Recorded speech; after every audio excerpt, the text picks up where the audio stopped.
Hello, what's up guys? I'm from Peso Smart PH here. Welcome sa panibagong episode. Shoutout din sa mga podcast listeners natin. I appreciate you all. Today, yung i-discuss natin is Meralco or originally known as the Manila Electric Company. So, ito ay nirequest ni Jerome Zapatero. So, yung nirequest niya talaga is Meralco and Manila Water. So, yung Manila Water, siguro cover na natin on a future episode. But today, yung focus natin is with Meralco. So, yung background ni Meralco, nag-start siya a century ago pa.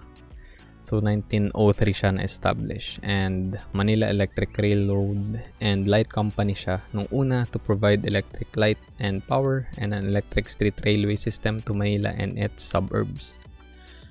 Tapos, nung 1948, since nung natapos yung World War II, na-destroy yung mga railroad nila and railway system nila. So, nag-focus na lang sila with providing electricity. So, nag-shift yung focus ng business nila. And noong 1961, a group of Filipino investors led by the entrepreneur Eugenio Lopez Sr., yung leader din ng ABS-CBN, bought Meralco from its American owner. So, isa to sa mga unang parang na Philippinized na American-owned company sa Philippines. Noong 1969, Meralco became the very first billion peso company in the Philippines. And, syempre back then, this was very big kasi yung 1 billion peso noong 1969, its value is a lot greater compared to today because of inflation. This was all the more remarkable because much of it had been achieved without recourse to government guarantees. So, walang tulong ng government.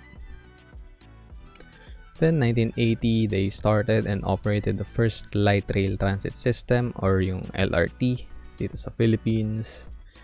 And then, 2009, lalo pang na-establish yung parang strong suit nung Meralco kasi nakipag-partner sila with PLDT and San Miguel. So, yung partnership na yun, yung aim nila is to increase business opportunities and to reduce their costs. And then today, Meralco celebrates 117 years of service. And the company is the largest private sector electric distribution utility company in the Philippines. They cover 36 cities, 75 municipalities. And yung franchise sila is around 9,685 cubic meters yung now-cover. It includes the country's industrial, commercial, and population centers. And at year-end 2018, it recorded a market capitalization of 357.3 billion pesos. So, I think ito na yung pinakamalaki or isa sa pinakamalaking market cap sa mga stocks dito sa Philippines. And next one is yung leadership nila. So, yung chairman is si MVP, si Manuel or Manny V Pangilinan, as we all know him. He's currently 73 years old pero mukhang hindi siya 73. So, director siya nung Meralco since May 26, 2009. So, over a decade na. So, yung educational background niya, BA Economics degree sa Ateneo. Then, meron siyang master's in business ad sa Wharton. And yung current net worth niya is around $105 million.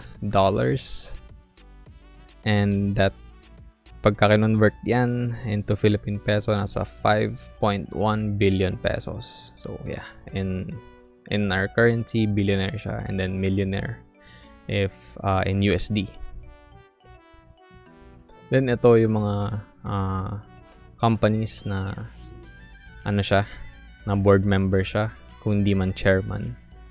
So, sobrang dami. So, ayan. Nakita nyo naman, diba? So, talagang mapagkakatiwalaan tong taong to. And next one is yung president and CEO nila. Actually, medyo matagal na siyang involved sa Meralco, but recently lang siya naging CEO. So, si Racy Espinosa. So, nung May 28, 2019 lang siya na-appoint as President and CEO. However, director na siya ng Meralco since May 26, 2009. So, halos kasabay siya ni MVP. So, yung educational background niya, BS General Studies sa UST, and then Bachelor of Laws sa Ateneo. And then nag-master siya of laws sa University of Michigan. And then he placed first in the 1982 Philippine Bar Examinations. So, matalino tong taong to. And then yung membership niya sa board ng iba't ibang companies, hindi kasing dami nung katulad nung kay MVP, but it's still a couple. So, ito yung mga companies na yun. Then, dito naman, discuss natin yung books and yung prices and yung graphs ng stock nitong si Meralco. So, ito yung stock data nila. Yung current market cap is medyo bumaba syempre kasi medyo nag-dip din yung stocks nila recently. Starting nung March, but medyo tumataas na siya ulit, but hindi pa rin niya na-achieve yung current level niya before. So, nasa 300 billion yung market cap. And then, yung outstanding shares na available is 1.1 billion.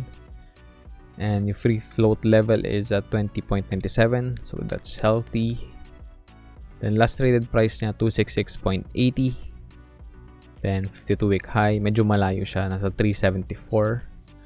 And yung 52-week low niya is sobrang mababa talaga. 189.70. Kung isa ka sa mga nakabili at that price point, kahit nga 200 like 200 flat, sobrang mura nun, in my opinion. And then, ito. So, nakuha niya yung low na 189. Pakita natin dito. Ito. Noong March 19. So, halos lahat naman ng stocks dito sa PSC, dito na-achieve yung 52-week low nila. Except yung iba, like, for example, Cebu Pacific. But, ayan, kita nyo naman. After nyan, steady na siya na tumaas ulit. And kung makita nyo dito at this level, around June, medyo tumaas na ulit siya. Almost 300 na, but hindi pa rin niya na-achieve yun. So, ngayon, medyo bumaba na ulit siya. Especially recently kasi nag-quarantine ulit, diba? Nag-MECQ ulit. So, ngayon, medyo nag-dip ulit. But, not that much. Hindi katulad nung levels nung March. Then yung price history niya. Medyo malayo yung kinuha kong time period dito. So, from 2006, kita nyo naman, wala pang 50 pesos, diba? Wala pang 30 pesos. Around 20-ish pesos to, I believe. Noong 2006. Then, around 2007, bago mag 2008, medyo nag-jump siya. Halos na triple. Almost 100 pesos yung na-achieve niya. Actually, na-achieve niya nga dito. Around 2007 to. Tapos ayun, bumaba na ulit. And syempre ito kasi yung global financial crisis. And then dito, yan, nakuha niya yung una niyang high, yung peak around 225, 230 pesos per share. Then steady ulit, medyo bumaba. Then dito, simula 2011, yan, nasa 250-ish levels na siya. Then sobrang nag-spike lang noong 2013. Abot niya almost 400. Diba? Siguro mga 395 yan. Then steady lang ulit. Nasa 200-ish talaga yung niya. Yung price point palagi. Sobrang tumaas lang siya consistently starting 2018. So dun nag-ramp up yung price. Naging 350 plus-ish levels for almost 1.5 years. And then eventually nga 2020, ayan, gradually siyang bumagsak. And ngayon naka-recover na naman kahit papaano. So 266.80 yung current market price.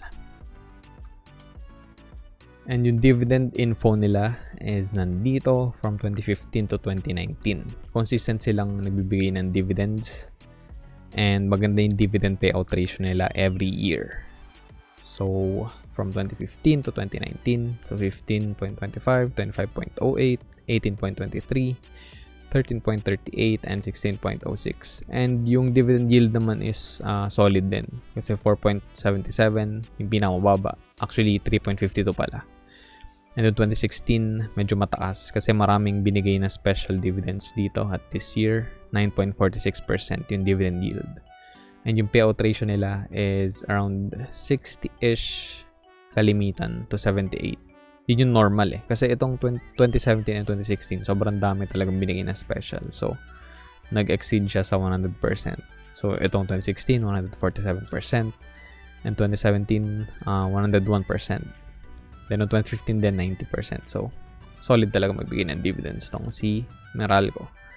Kasi, hindi naman nila kailangan na talagang pag-reinvestan that much yung business. Kasi, self-sustaining na siya. So, basta makaltas na lahat ng operating expenses nila and nakapagbayad na sila ng taxes, lahat ng net income nila is halos pwede nilang ibalik sa shareholders nila. So, yun yung parang catch dito sa stock na to. And I believe yun yung main selling point nila. Kasi mataas talaga yung payout ratio nila every year. So, from 2015 to 2020 ulit itong date na to. So, you can see dito, di ba? 2016, ilang special yan? 1, 2, and 3. Diba? In 2017, same thing. 1, 2. So, madami. But, yung most recent, ito. Medyo malaking binigay nila nung first half ng 2020.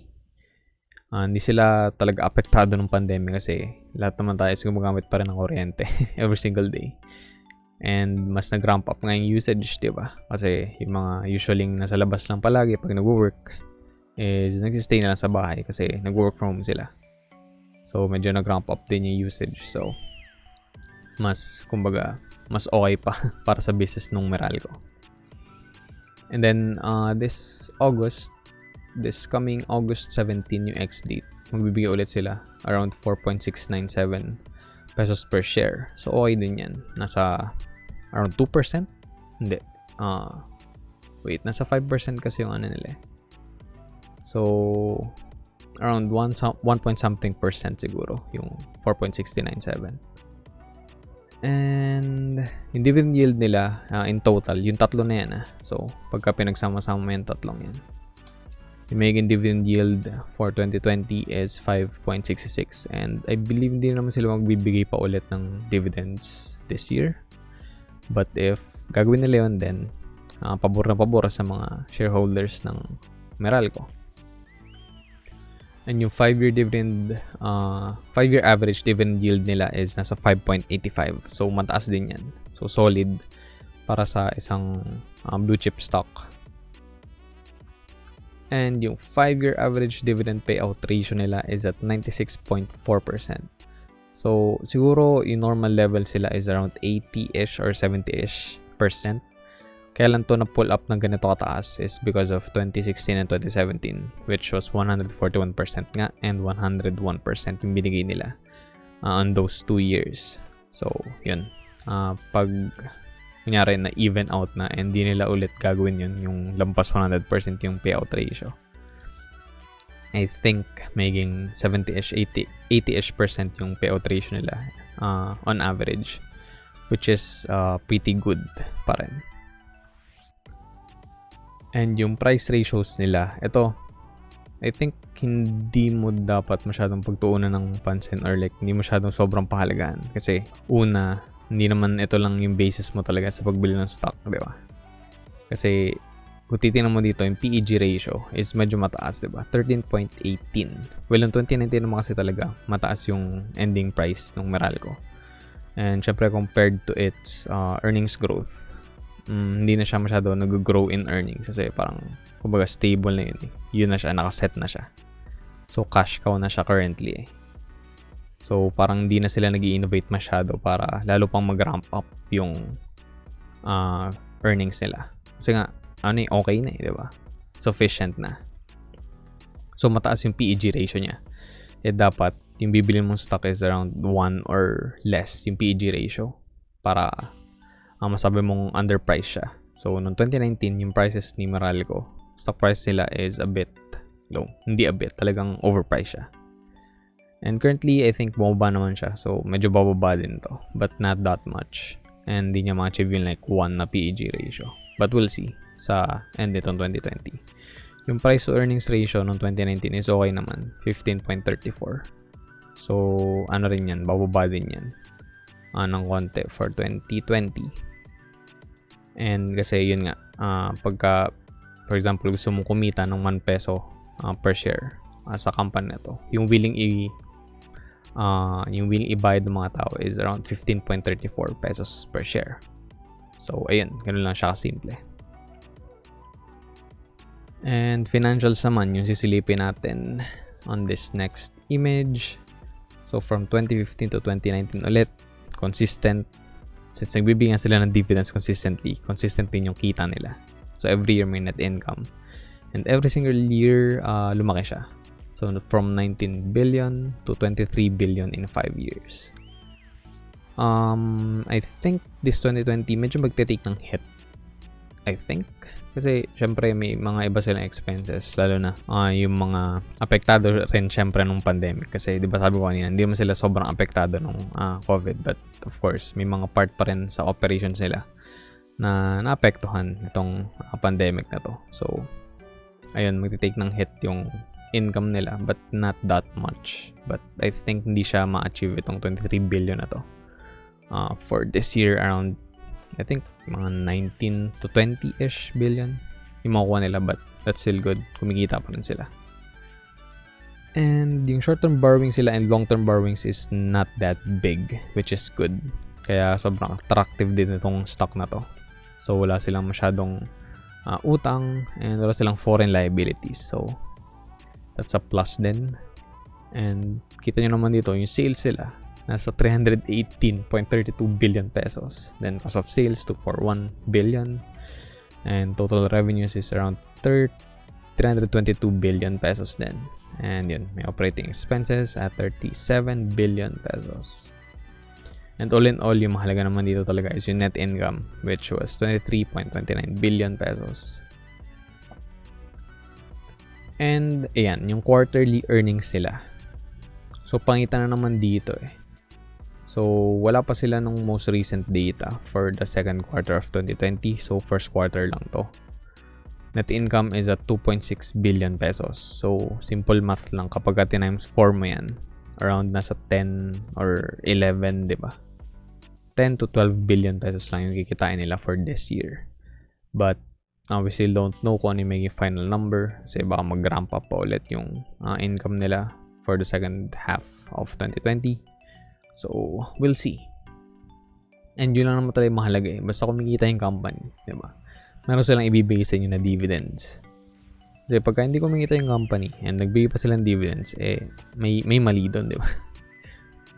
Kasi yung dividends is nagagaling lang naman sa kinita ng business.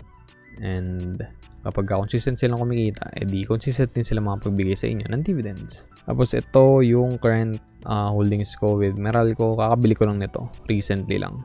Nung na-announce yung quarantine ulit. I think last week or 2 weeks ago. Yan, nag-dip ulit yung prices niya.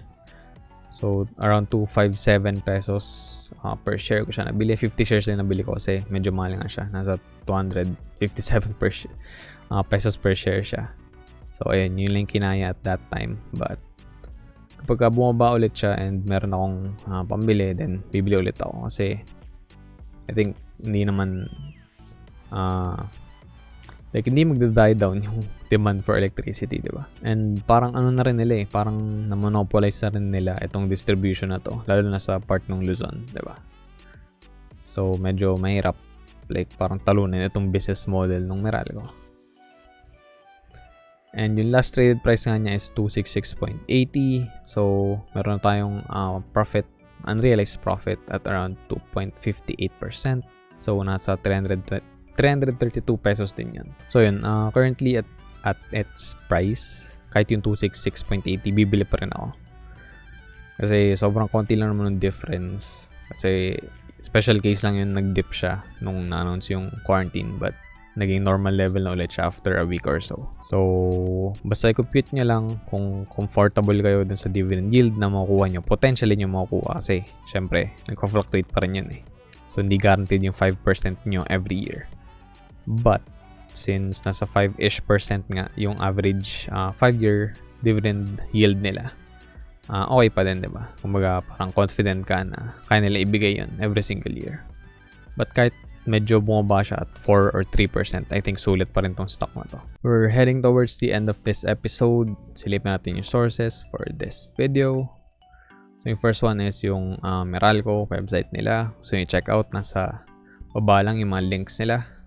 And then, CPSE Edge, BPI Trade, and yung mga photos galing sa Unsplash. And before we end, we have a quote of the day galing kay Gary Vaynerchuk.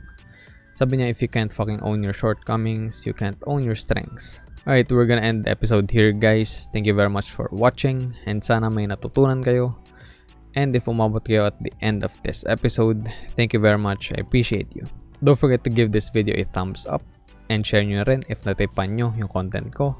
I upload 2 new videos every single week and don't wanna miss them. Subscribe na rin kayo and ring the notification bell para wala kayo ma-miss out na content ko. As always, thanks for watching, stay safe, and always remember, be Peso smart. Show me.